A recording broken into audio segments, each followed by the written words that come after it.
नमस्कार, welcome back. Online platform पे आपका एक बार फिर से स्वागत है। आज क्लास को हम लोग फिर से रीस्टार्ट करेंगे। पिछले 2 दिनों से क्लास नहीं चल पाया था, कुछ टेक्निकल इश्यूज आ रहे थे, इसीलिए आज का क्लास थोड़ा सा जल्दी स्टार्ट हुआ है और 2 दिनों तक आपका लाइव क्लास नहीं चल पाया था। आज का क्लास आपका लाइव क्लास होगा, लेकिन ये क्लास प्रीमायर होगा, तो डायरेक्टली आपके कमेंट का जवाब नहीं दे पाएंगे, बल्कि मैसेज के थ्रू आपका जवाब दिया जाएगा। तो सारे लोग जल्दी से जुड़ जाइए और क्लास को हम लोग स्टार्ट करते हैं। आप लोग कमेंट करते रहिए, आपका आंसर हम देते रहेंगे। टेक्निकल इशू के कारण क्लास को प्रीमायर किया जा रहा है, तो मैसेज के थ्रू हम आपका आंसर देते रहेंगे। सब लोग अपना कमेंट करते रहिए और क्लास को आगे बढ़ाते रहिए। तो चलिए हम लोग क्लास को आगे बढ़ाते हैं। पॉलिटिकल साइंस में हम लोग फंडामेंटल राइट्स देख रहे थे और उसमें दूसरा मौलिक अधिकार यानी स्वतंत्रता का मौलिक अधिकार अनुच्छेद 19 से लेकर 22 तक हम लोगों को कवर करना है। अनुच्छेद 21 तक बातें हमारी हो चुकी हैं पिछले क्लास में। प्राण और दैहिक स्वतंत्रता, rights of life and personal liberty. आज के क्लास में हम लोग लास्ट आर्टिकल को देखेंगे यानी अनुच्छेद 22 को देखेंगे और इसी के साथ हमारा दूसरा मौलिक अधिकार कंप्लीट हो जाएगा। तो सारे लोग जल्दी से जुड़ जाइए, क्लास को स्टार्ट करते हैं। कमेंट करते रहिए सारे लोग। आपके कमेंट का आंसर हम कमेंट से ही देंगे। आज आप लोग का नाम हम नहीं बोल पाएंगे क्योंकि ये क्लास प्रीमायर हो रहा है और डायरेक्टली आपका नाम फ्लैश नहीं हो पा रहा हमारे सामने, कुछ टेक्निकल इशू है, तो आपका जवाब हम कमेंट के माध्यम से ही देंगे। तो सारे लोग जुड़ जाइए जल्दी से और क्लास को हम लोग स्टार्ट करते हैं और देखते हैं अनुच्छेद 22 में क्या है। चलिए स्टार्ट किया जाए बिना समय गंवाए। अनुच्छेद 22।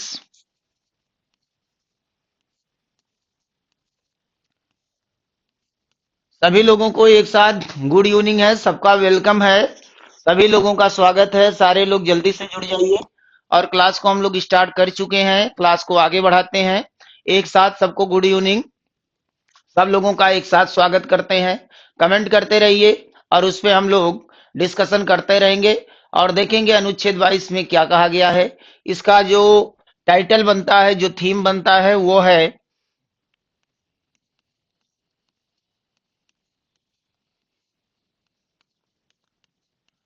निवारक निरोध एवं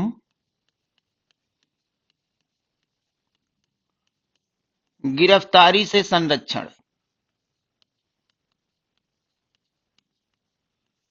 ये इसका टाइटल बनेगा, निवारक निरोध एवं गिरफ्तारी से संरक्षण। क्या है ये निवारक निरोध? प्यूनिटिव डिटेंशन क्या होता है? ये गिरफ्तारी से संरक्षण देता है। अनुच्छेद 20 आपको याद होगा, अनुच्छेद 20 हम लोग पढ़ चुके हैं। उसमें दोष सिद्धि से संरक्षण दिया गया था कि अगर किसी को दोषी ठहराया जाता है तो वह व्यक्ति अपने आप को निर्दोष साबित कैसे करेगा। इस संबंध में आर्टिकल 20 में हम लोगों ने पढ़ लिया था कि 4 कंडीशंस हैं जब किसी व्यक्ति की न तो गिरफ्तारी हो सकती है न ही सजा दी जा सकती है। अगर कोई कार्य करते समय किसी व्यक्ति ने किसी विधि का उल्लंघन नहीं किया, कोई कानून नहीं तोड़ा या उस पे कोई कानून ही नहीं बना है, तो इस संबंध में ना तो उसको गिरफ्तार किया जा सकता है और ना ही उसको सजा दी जा सकती है। एक ही अपराध के लिए एक से ज्यादा बार ना तो गिरफ्तार किया जा सकता है ना तो सजा दी जा सकती है। जिस समय अपराध किया गया उस समय उस अपराध के लिए जितनी सजा निश्चित है केवल उतनी ही सजा दी जा सकती है। किसी भी क्रिमिनल लॉ को, क्रिमिनल एक्ट को रेट्रोएक्टिव लागू नहीं किया जा सकता, भूतलक्षी लागू नहीं किया जा सकता, पीछे से पूर्ववर्ती लागू नहीं किया जा सकता और अंतिम पॉइंट में था कि अपने ही खिलाफ गवाही देने के लिए बाध्य नहीं किया जाएगा। तो इस तरह से कोई व्यक्ति जिसके ऊपर दोष लगाया जा रहा है कि ये अपराधी है, वो अपने आप को बचा सकता है। इसका वर्णन अनुच्छेद 20 में किया गया था और इसी का अगला स्टेप है अनुच्छेद 22। अनुच्छेद 20 और अनुच्छेद 22 में अंतर यह है कि अनुच्छेद 20 में गिरफ्तार नहीं किया गया है, उसके पहले ही वो अपना बचाव कर लेता है। इस संबंध में मौलिक अधिकार दिया गया है। लेकिन अनुच्छेद 22 क्या कहता है? अनुच्छेद 22 कहता है कि जब किसी व्यक्ति को गिरफ्तार कर लिया गया, अरेस्ट कर लिया गया प्रशासन के द्वारा, उसके बाद उसके पास क्या मौलिक अधिकार शेष बचता है अपने आप को बचाने के लिए। इसी संबंध में हम लोग चर्चा करने वाले हैं। जब किसी व्यक्ति को गिरफ्तार कर लिया जाता है तो वह व्यक्ति अपने आप को बचाने के लिए क्या मौलिक अधिकार शेष रखता है, इसी संबंध में चर्चा की गई है अनुच्छेद 22 में। तो अनुच्छेद 22 को समझने के लिए दो तीन बातें हमको समझना आवश्यक है। ध्यानपूर्वक पहले इन बातों को समझ लीजिए और उसके बाद फिर अनुच्छेद 22 में क्या क्या वर्णन है उसके बारे में हम लोग बातचीत करेंगे। क्या क्या समझना है? पहले एक शब्द के बारे में आपको समझना है और वो शब्द है डिटेंशन। ये शब्द बहुत महत्वपूर्ण शब्द है, बार बार ये शब्द मैं यूज करूंगा, डिटेंशन। तो डिटेंशन क्या होता है? आप बोलते हैं कि किसी व्यक्ति को गिरफ्तार कर लिया गया, किसी व्यक्ति को हिरासत में ले लिया गया, तो इंग्लिश में इसको बोलते हैं अरेस्ट करना और कानूनी भाषा में इसको बोलते हैं डिटेन करना। तो डिटेंशन जो शब्द है वो डिटेन से बना हुआ है और ज्यादातर इसी शब्द का प्रयोग होता है कोर्ट में। लीगल भाषा में गिरफ्तारी को डिटेंशन कहा जाता है। इसी के संबंध में डिटेंशन सेंटर बने होते हैं। जब किसी को गिरफ्तार किया जाता है तो जहां पे उसको कैद किया जाता है उसी को कहा जाता है डिटेंशन सेंटर। तो डिटेंशन शब्द मैं जब भी बोलूंगा तो आप सीधा सा समझिएगा कि इसका मतलब है कि किसी को गिरफ्तार किया गया है। तो डिटेंशन शब्द आपको जानना है। अब आपको एक बात इसमें समझनी है। क्या समझना है? अनुच्छेद 22 क्या कहता है? अनुच्छेद 22 कहता है कि अगर किसी व्यक्ति को गिरफ्तार कर लिया गया तो उसे अपने आप को बचाने के लिए उसके पास कुछ मौलिक अधिकार शेष होते हैं। अब क्या मौलिक अधिकार उसके पास बचते हैं अपने आप को बचाने के लिए? मान लीजिए आपको अरेस्ट कर लिया गया, तो आप अपना बचाव कैसे करेंगे? तो आप जानते हैं आपको वकील रखना होता है, जमानत करानी होती है, तमाम प्रक्रिया होती है जिसके माध्यम से आप छूट करके आते हैं। तो वो तो प्रोसीजर चलता है। लेकिन अनुच्छेद 22 में क्या अधिकार प्रदान किया गया उसके बारे में समझते हैं। अगर हम डिटेंशन की बात करें, गिरफ्तारी की बात करें, तो डिटेंशन दो प्रकार का बनता है और इन दोनों की चर्चा अनुच्छेद 22 में की गई है। यानी अनुच्छेद 22 को हम दो खंडों में डिवाइड करके देखेंगे। क्या करेंगे? अनुच्छेद 22 को हम दो खंड में डिवाइड करके देखेंगे। यहां पे जो अनुच्छेद 22 है इसमें 7 उपखंड हैं। इसमें पहला, दूसरा और तीसरा उपखंड इस पहले खंड से संबंधित है। तीसरा, चौथा, पांचवा, छठवां ये जो उपखंड है ये दूसरे पार्ट से संबंधित है। तो इसको हम ए और बी करके समझ लेते हैं तो हमारे लिए समझना आसान हो जाएगा। पहले ए वाले खंड को देख लेते हैं और इसमें अनुच्छेद 22 का पहला खंड, दूसरा खंड और तीसरा खंड समाहित है और बी वाले में अनुच्छेद 22 का चौथा खंड, पांचवा खंड, छठा और सातवां खंड समाहित है। तो इन दोनों पार्टों को अगर हम देखेंगे तो हमको ठीक से समझ में आएगा। क्या कहता है ये? अनुच्छेद 22 का जो पहला खंड है इसमें जो डिटेंशन की बात की गई है उसको कहा जाता है प्यूनिटिव डिटेंशन। क्या कहा जाता है? Punitive detention. हिंदी में इसको बोलते हैं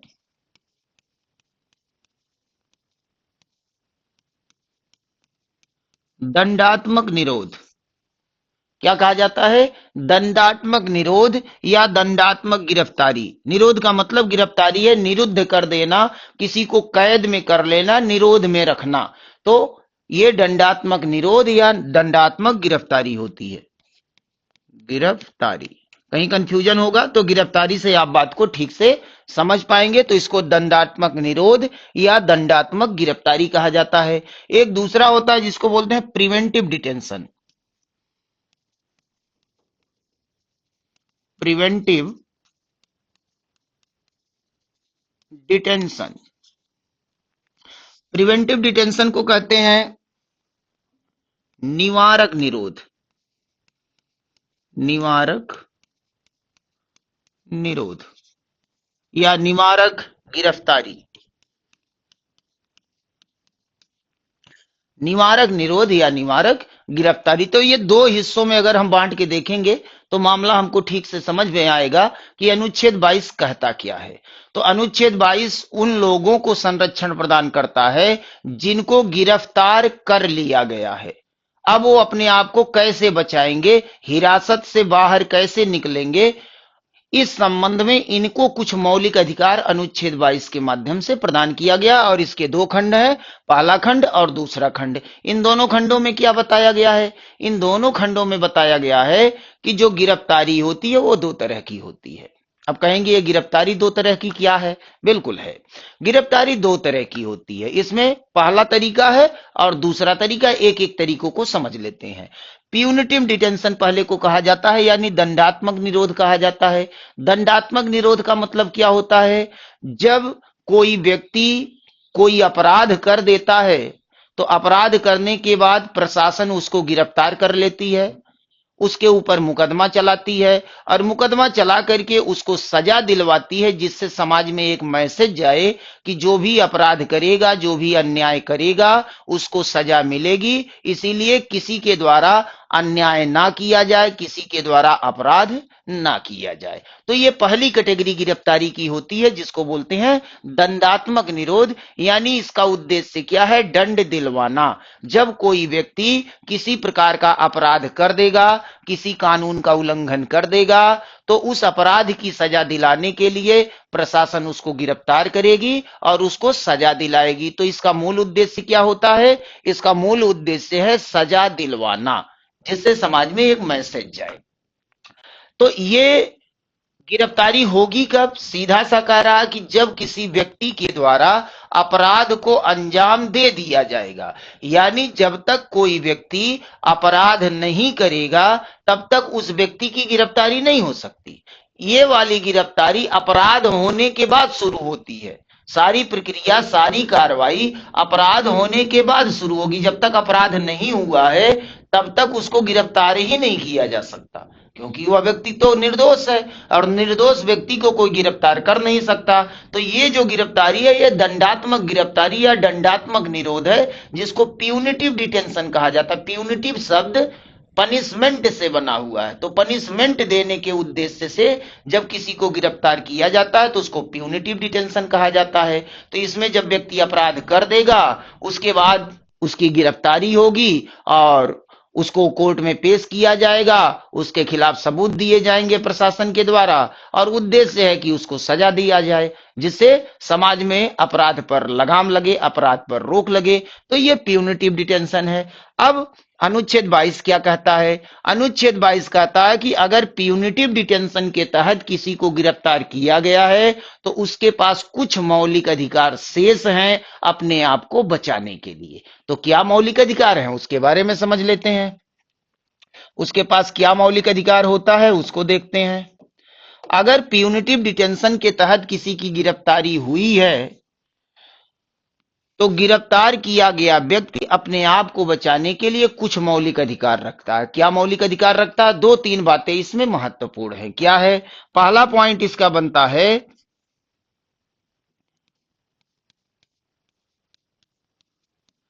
गिरफ्तारी का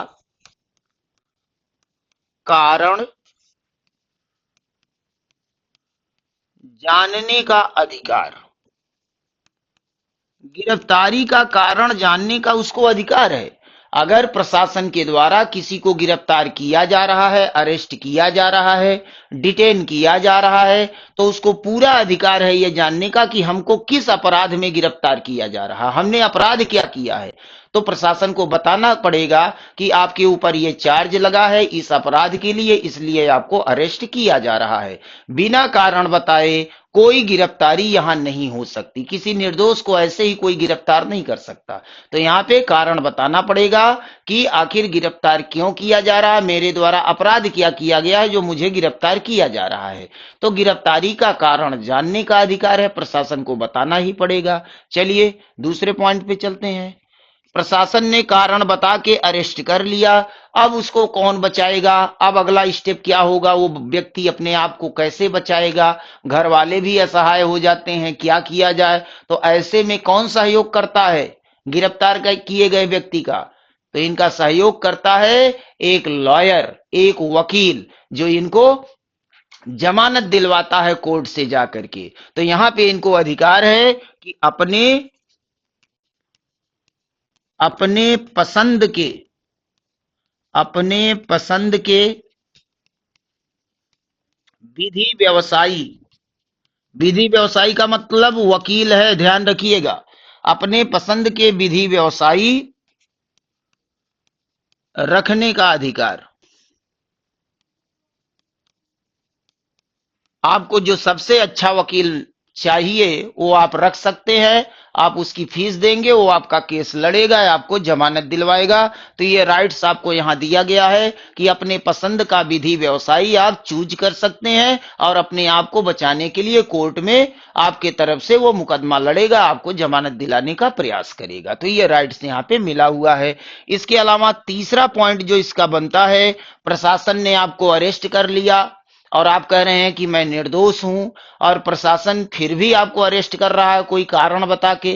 आपने अपना वकील रख लिया, अब वहां पे पेश किया जाएगा कोर्ट में आपको, और अगर आपके खिलाफ प्रशासन कोई सबूत नहीं दे पाई तो क्या होगा? कोर्ट आपको तुरंत जमानत दे देगा। और पुलिस जब आपको अरेस्ट करती है कोई कारण बता के, तो अधिकतम 24 घंटे ही आपको अपने पास रख सकती है, क्योंकि आप अपराधी हैं कि नहीं है ये पुलिस नहीं तय करेगी, प्रशासन नहीं तय करेगा। ये तय करने का अधिकार केवल न्यायालय को है। तो न्यायालय तय करेगा कि आप अपराधी हैं या नहीं है। इसलिए आपका अधिकार है जो यहां मिला है कि 24 घंटे के अंदर उस व्यक्ति को जिसको गिरफ्तार किया गया उसको कोर्ट के सामने प्रस्तुत किया जाए। अब कोर्ट तय करेगा कि व्यक्ति को आगे हिरासत में रखा जाए या उसको छोड़ दिया जाए। तो यहां पर 24 घंटे के अंदर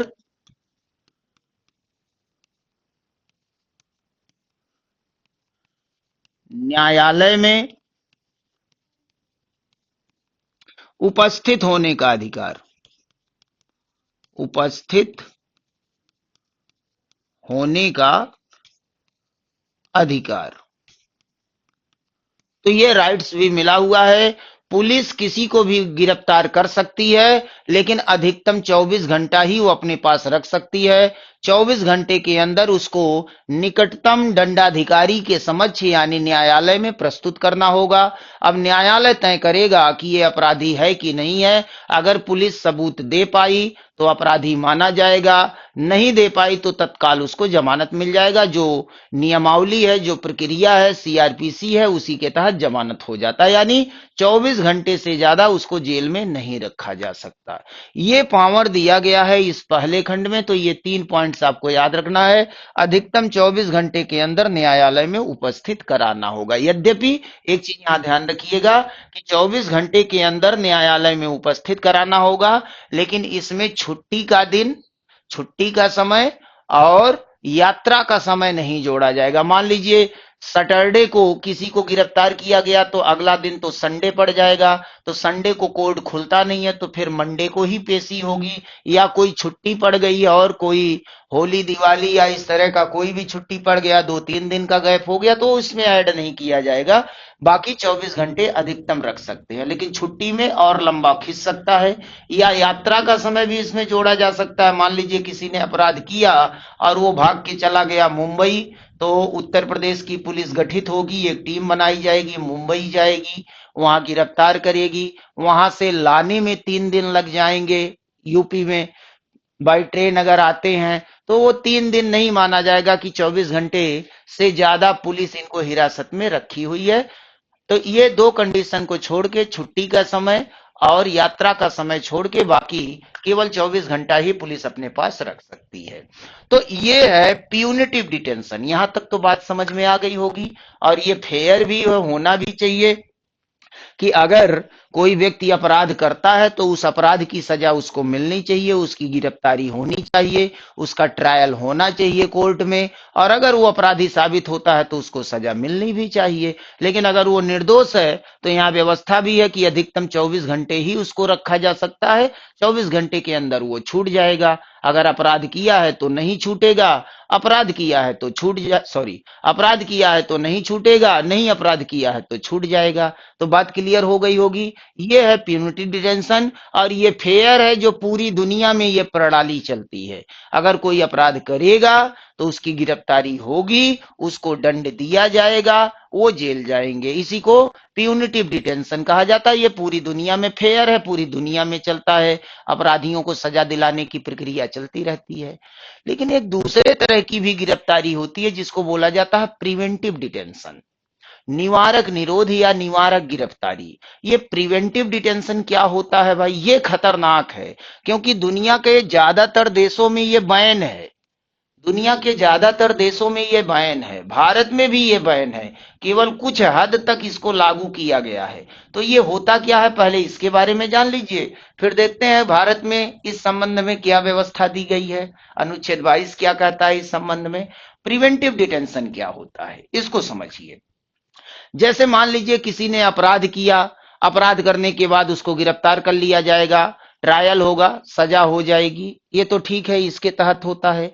लेकिन मान लीजिए कि कोई अपराधी है या अपराधियों का कोई समूह है, और वो योजना बना रहा है कि किसी अपराध को अंजाम देना है। मान लीजिए आपके जिले में 10 लोगों का एक गिरोह है, वो लोग योजना बना रहे हैं कि जिले में एक बम विस्फोट करना है, और ये बात खुफिया एजेंसियों को पता चल गई। खुफिया एजेंसियां यहाँ के प्रशासन को इन्फॉर्म करेंगी, और यहाँ के प्रशासन ने इन 10 लोगों के गिरोह को गिरफ्तार कर लिया, जो लोग षड्यंत्र रच रहे हैं कि एक बम विस्फोट करना है। गिरफ्तार कर लिया प्रशासन ने। लेकिन इन लोगों ने अभी बम विस्फोट किया नहीं है, अभी करने की योजना बना रहे हैं। अभी अपराध हुआ नहीं है, अपराध करने की योजना बना रहे हैं। लेकिन पुलिस को पता चल गया, प्रशासन को पता चल गया, इनको गिरफ्तार कर लिया गया। चलिए ठीक है, गिरफ्तार कर लिया गया, तो पहली अड़चन क्या आएगी? गिरफ्तारी का कारण बताना पड़ेगा, क्यों गिरफ्तार कर रहे हो भाई? तो ये बताया जाएगा कि आप लोग षड्यंत्र रच रहे हो। अब गिरफ्तार करने के बाद 24 घंटे के अंदर कोर्ट में प्रस्तुत किया जाएगा, और जब कोर्ट में प्रस्तुत किया गया तो न्यायाधीश पूछेगा कि इनको गिरफ्तार क्यों किया गया है, इन लोगों ने अपराध क्या किया है। तो पुलिस के पास कोई जवाब नहीं होगा, क्योंकि इनके पास कोई सबूत ही नहीं है, क्योंकि इन लोगों ने अभी कोई अपराध किया ही नहीं है। तो 24 घंटे के अंदर ऐसे अपराधी छूट जाएंगे, क्योंकि अभी अपराध हुआ नहीं है और अपराध होने की केवल संभावना है। तो 24 घंटे के अंदर वो अपराधी छूट जाएंगे, और अगर वो छूट गए तो जो योजना वो लोग बना रहे थे कि बम विस्फोट करना है, तो छूटने के बाद तो वो उस घटना को अंजाम दे देंगे। तो ऐसे अपराधियों पर लगाम कैसे लगाई जाए, इसके लिए व्यवस्था की गई है ये सेकंड वाले पार्ट में। इसमें कहा गया कि अगर इस तरह की कोई संभावित अपराध है, जो होने की संभावना है, अभी हुई नहीं है, इसमें अगर प्यूनिटिव डिटेंशन के तहत गिरफ्तारी होगी तो इन लोगों पे लगाम लगाया ही नहीं जा सकता, ये तो 24 घंटे में छूट जाएंगे। और इसके लिए परमानेंट कानून है आपके देश में। आप जानते हैं कि आपकी आईपीसी और सीआरपीसी, हालांकि अब तो ये बदल रहा है, ये चेंज किया गया है, बात हो चुकी है, इस पे हम बता चुके हैं, लेकिन अभी मैं नाम इसी का ले रहा हूं। तो आईपीसी और सीआरपीसी के तहत इसमें कार्रवाई होती है सामान्य रूप से, और भी कानून है, लेकिन मूल कानून यही है कि अगर किसी ने अपराध किया है तो आईपीसी के धाराओं के तहत चार्ज तय होता है, और सीआरपीसी के प्रोसीजर के तहत उन पे मुकदमा चलता है, उनको सजा दिया जाता है। लेकिन यहाँ तो अभी अपराध हुआ ही नहीं है, तो जब अपराध हुआ नहीं है तो अगर गिरफ्तार कर भी लिया जाए तब तो वो 24 घंटे में छूट जाएंगे, और जो अपराध करने की योजना बना रहे हैं उस अपराध को अंजाम दे देंगे। इसीलिए ये व्यवस्था रखी गई है। और इस व्यवस्था में क्या कहा गया? अब इस व्यवस्था में कुछ विशेष प्राविधान किए गए हैं। संविधान सभा में इस पे बात हुई कि क्या प्रिवेंटिव डिटेंशन को लागू किया जाए भारत में या ना लागू किया जाए। तो संविधान सभा में खूब बहस चला, कहा गया कि अगर इसको हम लागू कर देंगे तो हमारा जो शासक वर्ग है वो तानाशाह हो सकता है, इसका दुरुपयोग कर सकता है, विपक्षियों पे दुरुपयोग करेगा, आम जनता पे दुरुपयोग करेगा, और होगा क्या कि यहाँ पर फिर से तानाशाही स्थापित हो सकती है इस कानून के माध्यम से। लेकिन समस्या ये थी कि जो राष्ट्र विरोधी ताकतें हैं, देश विरोधी ताकतें हैं, संप्रभुता के खिलाफ जो जा रहे हैं, देश से गद्दारी करने वाले लोग हैं, बड़े बड़े बाहुबली हैं, हिस्ट्री सीटर्स हैं, उन पे लगाम लगाने के लिए ये कानून काफी नहीं है, ये गिरफ्तारी काफी नहीं है। इससे काम नहीं होगा, इनको रोकने के लिए कठोर कानून की जरूरत पड़ेगी। इसीलिए सीमित दायरे में हमारे देश में यह व्यवस्था लागू कर दिया गया संविधान सभा के द्वारा। संविधान में इसको जगह दे दिया गया कि सीमित दायरे में यह होगा। तो प्रिवेंटिव डिटेंशन हो सकता है, भारत में इसका प्राविधान किया गया है। इसको समवर्ती सूची का विषय बनाया गया है। इस पे कानून केंद्र सरकार भी बनाती है और इस पे कानून राज्य सरकारें भी बनाती हैं। तो इसमें नियम क्या है, अनुच्छेद 22 क्या कहता है? अनुच्छेद 22 कहता है कि अगर किसी ने अपराध नहीं किया है, केवल अपराध करने की संभावना है, तो भी उसको गिरफ्तार किया जा सकता है, जिससे अपराध होने ही ना पाए। उसको गिरफ्तार कर लो जिससे अपराध ही ना कर पाए। तो इसके लिए क्या करना होगा? तो इसके लिए सबसे पहले एक अधिनियम बनाना होगा। क्या करना होगा? इसके लिए एक एक्ट बनाना होगा। एक एक्ट बनेगा, अधिनियम बनेगा, अधिनियम। और ये समवर्ती सूची का विषय बनाया गया है। इसका मतलब है कि इस पे कानून केंद्र भी बना सकती है, राज्य सरकारें भी बना सकती हैं, आवश्यकता अनुसार कठोर कानून की अगर जरूरत पड़ी तो। सबसे पहले एक अधिनियम बनेगा और उसी अधिनियम के तहत ऐसे लोगों पे कार्रवाई होगी जो अभी अपराध किए नहीं है, लेकिन संभावना है कि ये बाहर खुला घूमेंगे तो अपराध करेंगे। तो ऐसे लोगों को इस कानून के तहत गिरफ्तार कर लिया जाएगा। और गिरफ्तार करने के बाद अगले 3 माह तक इनको कोर्ट ले जाने की जरूरत नहीं है। पुलिस अपने हिरासत में रखेगी, इनसे पूछताछ करेगी और पता लगाएगी कि कौन सा षड्यंत्र ये लोग रच रहे हैं और किस तरह का अपराध को अंजाम देने का ये लोग फिराक में हैं। तो 3 महीने तक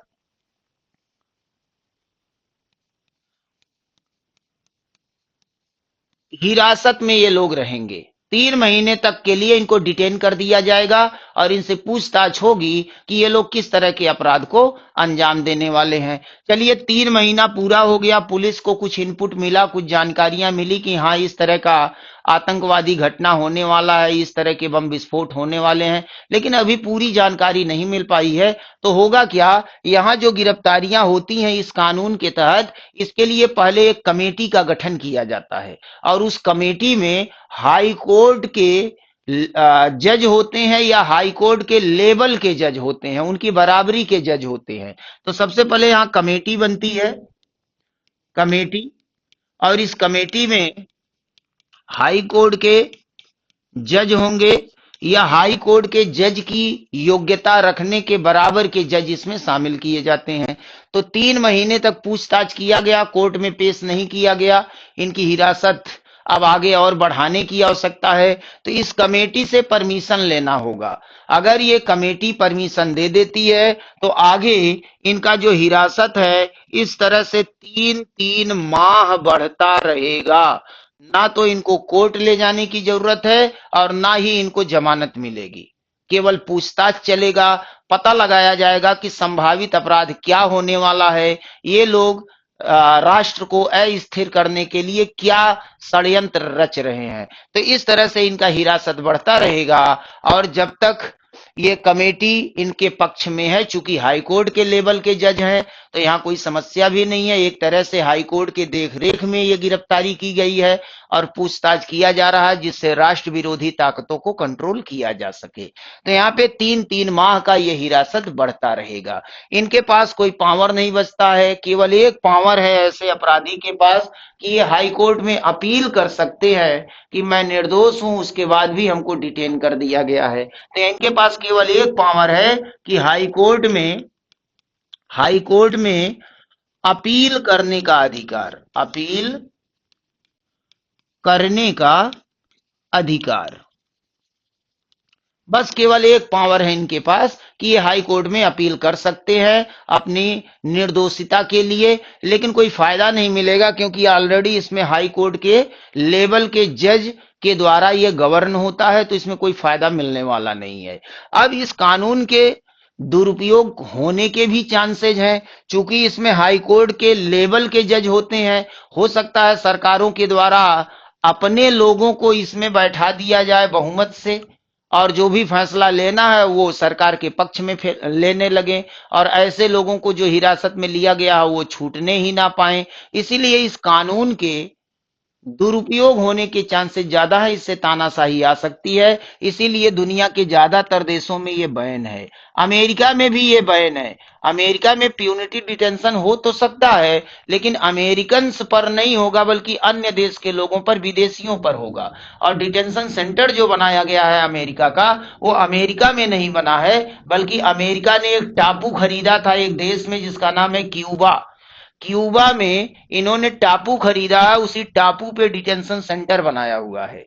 तो विदेशियों को जब इस कानून के तहत गिरफ्तार किया जाता है अमेरिका में, तो उनको ले जाकर के क्यूबा के उस टापू के डिटेंशन सेंटर में रखा जाता है, उनको टॉर्चर किया जाता है, उनसे पूछताछ की जाती है। आतंकवादियों की जब गिरफ्तारी होती है तो उसी सेंटर में ले जाकर के उनको टॉर्चर करके पूछताछ की जाती है।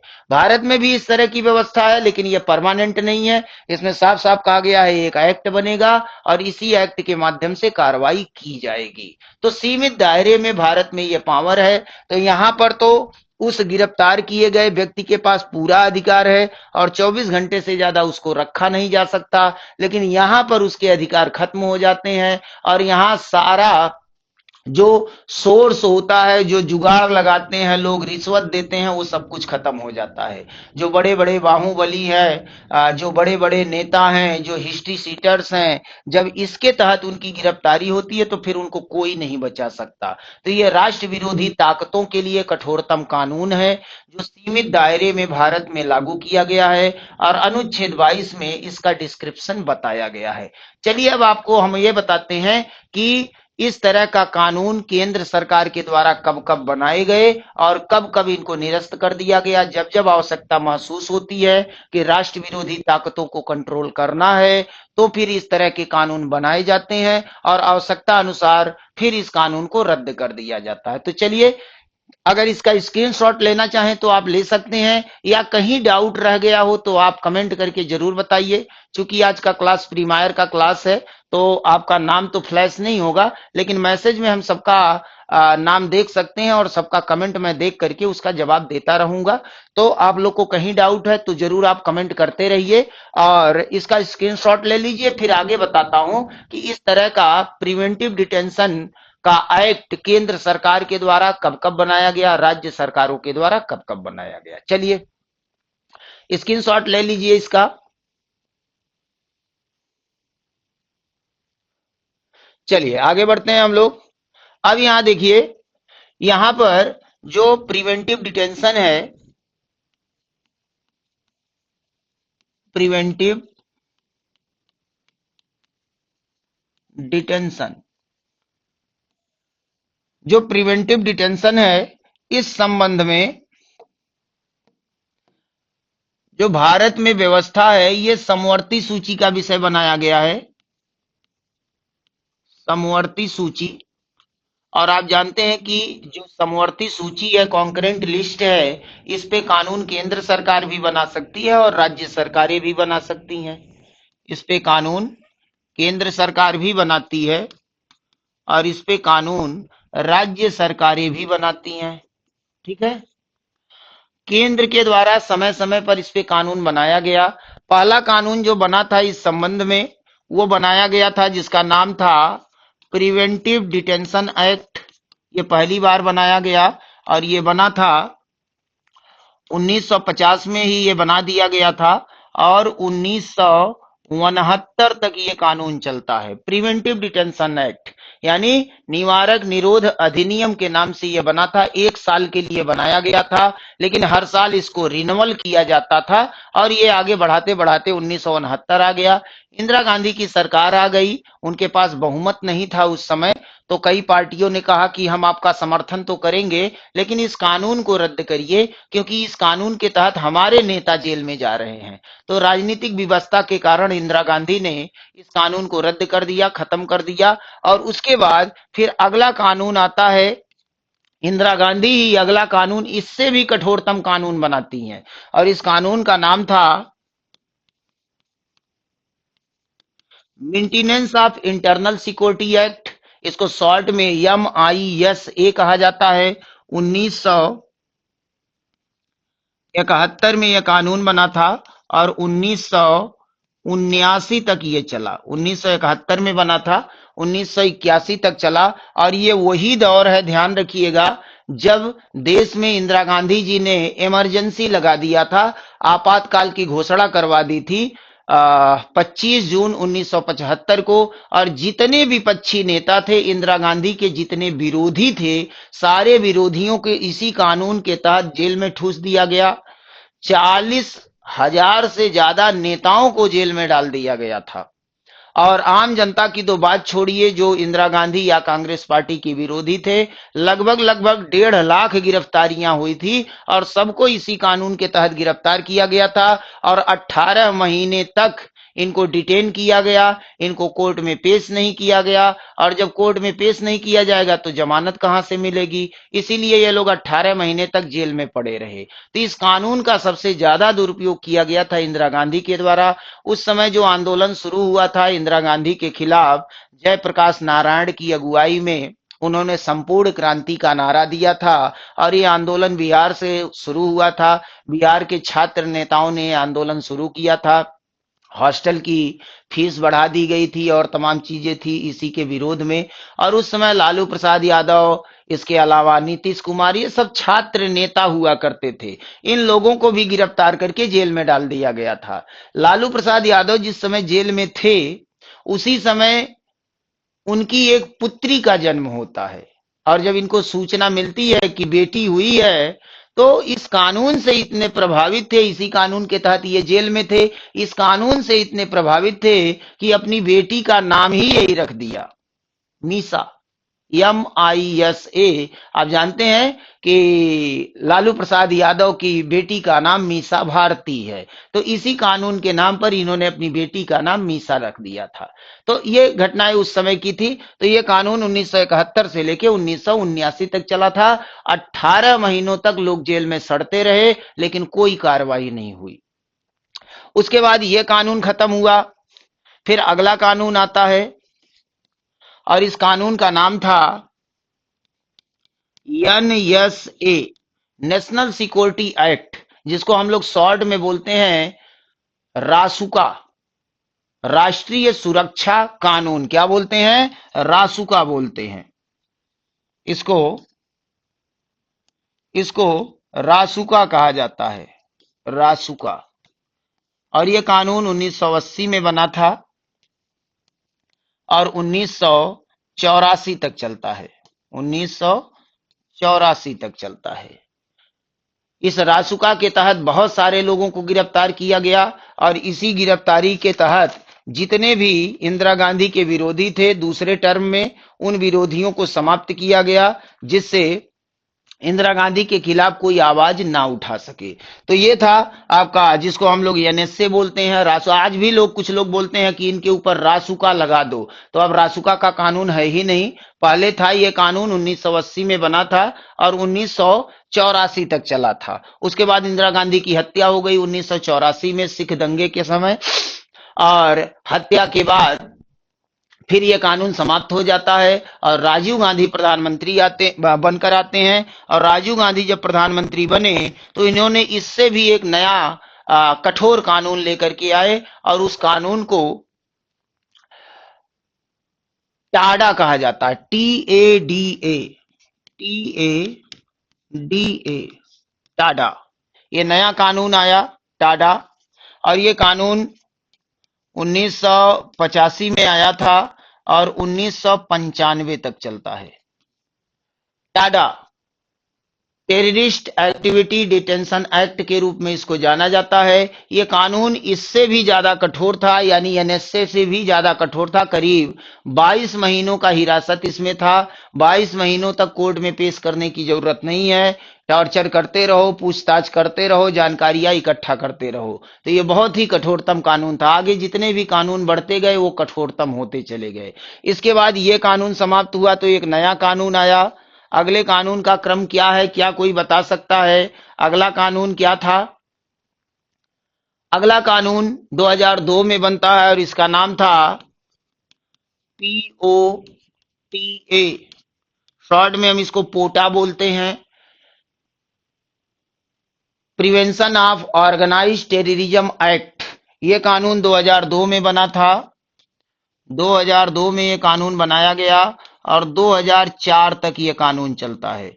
2004 में इस कानून को निरस्त कर दिया जाता है। तो ध्यान रखिएगा कि ये सारे कानून जो भी बनते थे, ये आवश्यकता अनुसार बनाए जाते थे और जब आवश्यकता समाप्त हो जाती थी तो इनको भी रद्द कर दिया जाता था। तो 2004 में ये रद्द हो गया। उसके बाद एक नया कानून आया जो अभी भी चल रहा है, वर्तमान समय में भी ये कानून चल रहा है। और इसी के तहत अभी हाल ही में जब जम्मू कश्मीर से अनुच्छेद 370 और 35A को हटाया गया 5 अगस्त 2019 को, तो उसके ठीक 24 घंटे के पहले इसी कानून के तहत वहां के दो बड़े नेताओं को, दो पार्टी के प्रेसिडेंट को, फारूक अब्दुल्ला और महबूबा मुफ्ती, नेशनल कॉन्फ्रेंस के अध्यक्ष और पीडीपी के अध्यक्षा, दोनों को गिरफ्तार कर लिया गया और उनको उनके ही घर में नजरबंद कर दिया गया। तो ये वाला जो कानून है इसका नाम है यूएपीए।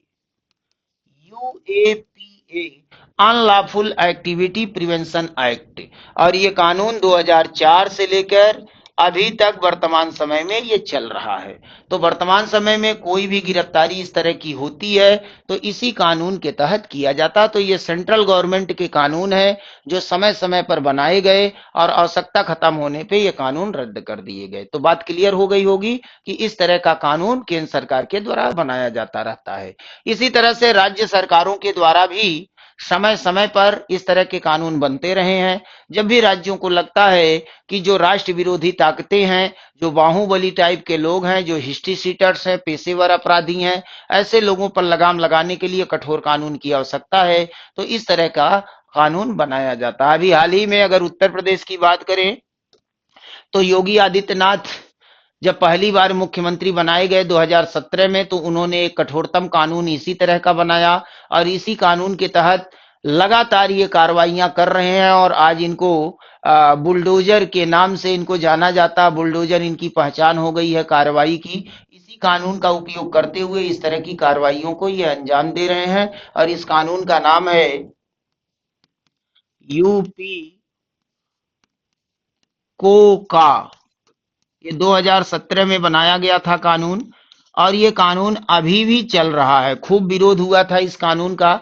समाजवादी पार्टी के द्वारा इस कानून का विरोध किया गया था, काला कानून कह के इसका विरोध किया गया था, क्योंकि समाजवादी पार्टी को ये भय था कि चूंकि हमारी सरकार अभी तक रही है, अब बीजेपी की सरकार आ रही है, तो इस तरह के कानून का जो प्रयोग है वो समाजवादी पार्टी के नेताओं के खिलाफ ही किया जाएगा। तो पार्टी ने विरोध किया लेकिन यह कानून फिर भी पास हुआ और 2017 से लेकर 2024 आ गया, अभी तक यह कानून चल रहा है। और इसी कानून के तहत उत्तर प्रदेश के मुख्यमंत्री योगी आदित्यनाथ सारी कार्रवाइयां कर रहे हैं और इस कानून का नाम है यूपी कोका, यानी Uttar Pradesh control of organise crime act. इसी के तहत ये कार्रवाइयां चल रही हैं। तो यही था आपका प्रिवेंटिव डिटेंशन, यानी निवारक निरोध। यानी यहां अपराध हुआ नहीं है लेकिन अपराध होने की संभावना है, इसलिए अपराध होने ही ना पाए उसके पहले ही गिरफ्तार कर लो जिससे अपराध होने से बचाया जा सके। इस संबंध में ये दूसरे वाले खंड में सारी व्यवस्थाएं हैं। इसका स्क्रीनशॉट लेना चाहें तो आप ले सकते हैं। तो ये था हमारा पूरा मामला अनुच्छेद 22 का। तो अनुच्छेद 22 में हम लोगों ने क्या देखा कि हमारा जो अनुच्छेद 22 है ये दो खंडों में डिवाइडेड है। पहले खंड में उस गिरफ्तारी की बात करता है जिसमें अपराध कर दिया गया है और अपराध करने के बाद जब व्यक्ति को गिरफ्तार किया जाता है तो व्यक्ति अपने आप को कैसे बचाता है, क्या मौलिक अधिकार है उसके पास, उस संबंध में हम लोगों ने चर्चा देखा। दूसरे में व्यक्ति ने अपराध नहीं किया है लेकिन ऐसी संभावना है कि वो बाहर रहेगा तो अपराध करेगा, तो अपराध होने ही ना पाए इसके पहले ही गिरफ्तार कर लिया जाए। तो इस तरह की जो गिरफ्तारी होती है उसी को प्रिवेंटिव डिटेंशन कहा जाता है, निवारक निरोध कहा जाता है।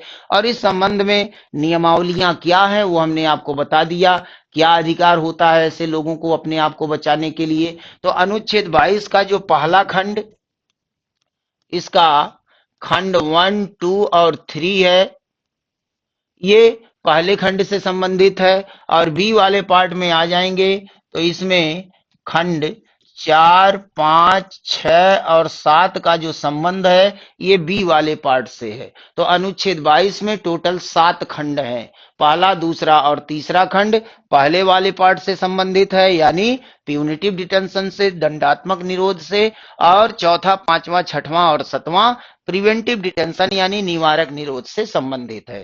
तो ये आपका पूरा मामला हो गया। अब किसी को कोई डाउट रह गया हो तो आप लोग कमेंट में अपना मैसेज जरूर छोड़िए, मैं उसका जवाब देता रहूंगा। और कहीं भी कोई डाउट रहे तो आप क्वेश्चन जरूर कर सकते हैं। तो आज के क्लास में बस इतना ही, इस मामले को हम लोगों ने कंप्लीट कर लिया, यानी हमारा दूसरा मौलिक अधिकार, स्वतंत्रता का मौलिक अधिकार हमारा कंप्लीट हुआ।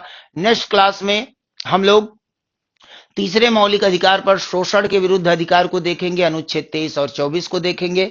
और संभावना है कि नेक्स्ट क्लास से हम लोग फिर से लाइव क्लास में जुड़ेंगे और सारे लोगों का फेस टू फेस हम लोग क्वेश्चन करेंगे, कमेंट करेंगे, उसका जवाब लेंगे। आज का क्लास आपका प्रीमायर का है, मैं आपको जवाब तो दे रहा हूं बाय मैसेज, लेकिन आपका नाम मैं नहीं बोल पा रहा हूं क्योंकि कुछ टेक्निकल इशू है, इसीलिए क्लास को प्रीमायर किया गया है। तो कल के क्लास से पुनः हम लोग शाम, अब टाइम तो वही है, शाम को 7 बजे पुनः हम लोग लाइव होंगे और एक दूसरे को फेस टू फेस कमेंट्स को देखेंगे और उसको सॉल्व करने का प्रयास करेंगे। तो आज का क्लास बस यहीं तक था। तो आज के क्लास को हम लोग यहीं पे समाप्त करते हैं और हर बार की तरह आप लोगों से एक ही अपील है, जितने भी लोग जुड़े हुए हैं, आपके जितने भी साथ के लोग हैं, आप प्रयास करिए कि चैनल को ज्यादा से ज्यादा लोगों तक सब्सक्राइब करवाइए, जिससे हमारी पहुंच ज्यादातर लोगों तक पहुंच सके और मैं अपने क्लास को ज्यादातर लोगों तक पहुंचा सकूं, उसका लाभ वो लोग ले सकें। और कहीं कोई डाउट रहता है तो आप कमेंट करते रहिए। तो आज का क्लास यहीं समाप्त करते हैं। एक बार सभी लोगों को फिर से नमस्कार, जय हिंद।